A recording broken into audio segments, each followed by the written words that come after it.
ఏంటంటే తను గెలిస్తే నేను వద్దనుకున్నా సరే నాకు ముఖ్యమంత్రి ఇచ్చారని చెప్దాం అనుకున్నాడు ఆయన.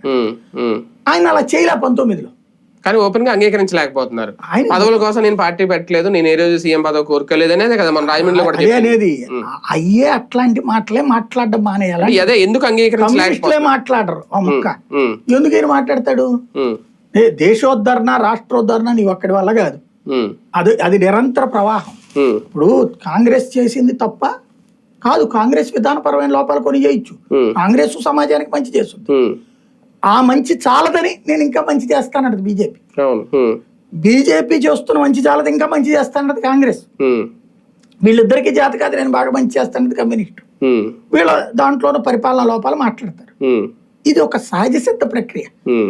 వాడు వేస్టు వీడు రైటు అనేటటువంటిది కట్టర్ కార్యకర్తలు మాట్లాడుకునే మాటలు అంతే తప్పించి మీరు సంస్థాగతంగా చూసినప్పుడు ఇప్పుడు నరేంద్ర మోడీ స్పీచ్లో చూడండి, కాంగ్రెస్ ప్రభుత్వం యొక్క విధానాలను విమర్శిస్తాడు, కాంగ్రెస్ ని వ్యక్తిగతంగా విమర్శించాడు.